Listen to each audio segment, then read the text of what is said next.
በኢትዮጵያ የኤሌክትሪክ ተሽከርካሪዎች አስመጥቶ የሚሸጥ አካል መለዋወጫዎችን የማቅረብ ግዴታ እንዳለበትና የመኪናና የባትሪ ዋስትና እንዲሰጥ እንደሚገደድ ትራንስፖርትና ሎጂስቲክስ ሚኒስቴር አስታወቀ።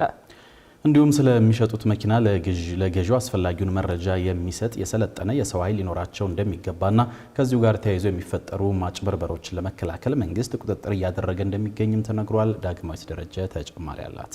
የኢትዮጵያ መንግስት ከጥር 2017 ዓ.ም ጀምሮ በነዳጅ የሚሰሩ መኪኖች ወደ ሀገር ውስጥ እንዳይገቡ መወሰኑ ይታወሳል።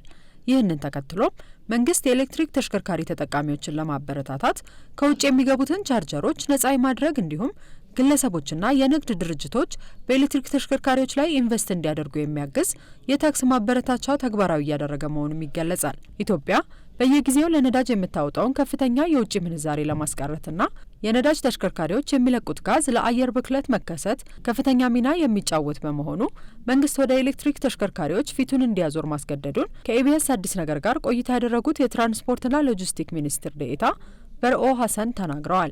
60 አገር ውስጥ የሚገጣጥሙ ተቋማት የመድረስ ነው። ከዚያ አኳያ ስናየው በርካታ የሚባል ውጤት አምጥቷል።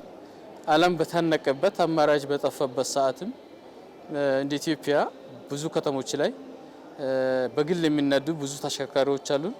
ፍራይት ላይ ከተማን ፊድ የሚያደርጉ ውሃ የሚያመላልሱ ግብአት የሚያቀብሉ የዴሊቨሪ አገልግሎት የሚሰጡ ኤሌክትሪክ ተሽከርካሪዎች ነበሩን አሉን ማለት ነው። መንግስት ወደ ኤሌክትሪክ ተሽከርካሪዎች የሚያደርገው ሽግግር በከተሞች ብቻ የተወሰነ እንዳይሆንና የኃይል መሙሊያ ቻርጀርና መሰል መሰረተ ልማቶችን ለማስፋፋት በ10 ዓመቱ 2200 የኃይል መሙያ ጣቢያዎችን በክልል ከተሞች ላይ ጭምር ለመገንባት እቅድ መያዙን ሚኒስትር ዴኤታው ነግረውናል። በተለይ ኮሪደር ልማትን መሰረት በማድረግ ሁሉም ከተሞች የኃይል መሙያ ማዕከላት እንዲገነቡ አቅጣጫ ተቀምጦ ሁሉም እየገነቡ ነው ያሉት። ብዙ ከተሞች ላይም እንደዚህ የኃይል መሙያ ማዕከላት አሁን ላይ ወደ አገልግሎት እየገቡ ነው።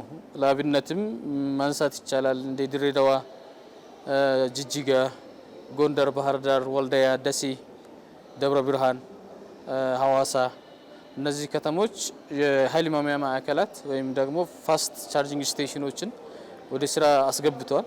በተጨማሪም እንደ ኢትዮ ቴሌኮምና የኢትዮጵያ ኤሌክትሪክ አገልግሎት ያሉ የመንግስት ተቋማት በኃይል መሙያ ጣቢያዎች ላይ ያለውን ክፍተት ለመሙላት እየሰሩ እንደሚገኙም ተገልጿል። የኤሌክትሪክ ተሽከርካሪዎች መበራከትን ተከትሎም ሚኒስቴር መስሪያ ቤቱ በዘርፉ የተሰማሩ አካላት የመኪናና የባትሪ ዋስትና እንዲሰጡ እያስገደደ እንደሚገኝም ሚኒስትር ዴኤታው ጠቁመዋል። በተለይ ባትሪ ላይ ከፍተኛ ምርምር ነው እየተደረገ ያለው።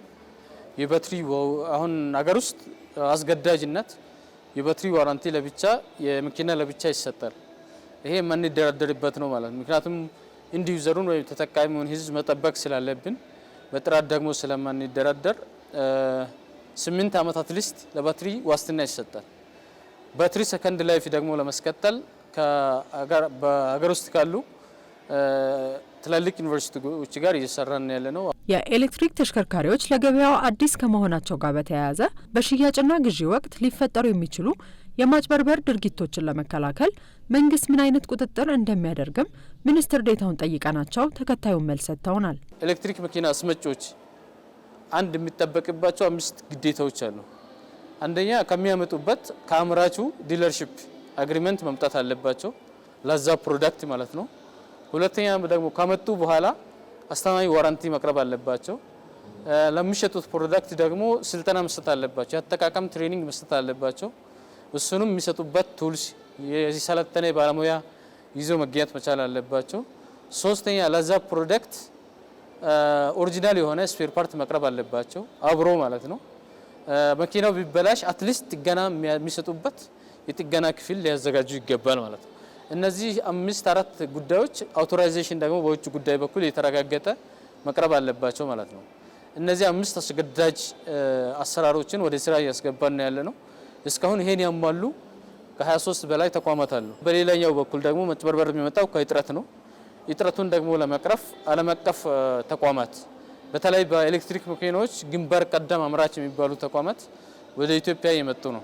በቅርቡም በኤሌክትሪክ የሚሰሩ ከባድ የጭነት ተሽከርካሪዎች ወደ ሀገር ውስጥ መግባታቸው የሚታወቅ ሲሆን በሀገራችን ከአንዳንድ የጭነት ተሽከርካሪዎች ጋር ተያይዞ በጥናት የተለዩ የደህንነት ችግሮችን የሚቀርፉና የጥራት መለኪያዎችን የሚያሟሉ መሆናቸውንም ሚኒስትር ዴኤታው አክለው ገልጸዋል። መንግስት ኢትዮጵያ የዓለም ንግድ ድርጅት አባል ለመሆን የምታደርገውን ጥረት ለማሳለጥ በነዳጅ የሚሰሩ ተሽከርካሪዎች ላይ ጥሎት የነበረውን የማስመጣት እገዳ ሊያነሳው ይችላል የሚለው ሀሳብ ላይ ሚኒስትር ዴኤታው ተከታዩም ብለዋል። ወደ ሪኒዌብል ኤነርጂ ወደ ታዳሽ ኃይል የምናደርገው ሽግግር ከኃይል ሉዓላዊነት ጋር ከኢኮኖሚ ሉዓላዊነት ጋር የዜጋ ጤናን ከማስቀደም ጋር የሚገናኝ ነው። ፕላስ ደግሞ ያለሽን ሀብት በአግባቡ የመጠቀም የሶቨሬኒቲ ጉዳይ ነው። እኔ እንደዛ አድርጌ ነው የሚመለከተው። ለንግዳችን የተሻለ አፕሮች ነው የሚል አርጊውሜንት ከመጣና እንደ መንግስት ደግሞ የሚወሰድ አቋም ካለ እንደ ሴክተር መስሪያ ቤት የዛ አቋም ተገዢ እንሆናለን።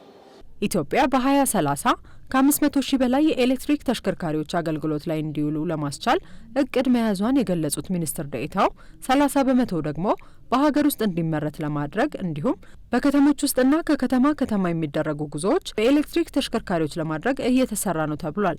አክለውም የከባድ ጭነት ተሽከርካሪዎች በኤሌክትሪክና በተፈጥሮ ጋዝ ተጠቃሚ እንዲሆኑ ለማድረግ እየተሰራ መሆኑን የገለጹ ሲሆን በዘርፉ መሰማራት ለሚፈልጉ ግለሰቦችና ኢንቨስተሮችም ፈቃድ እየተሰጠ እንደሚገኝ ነግረውናል።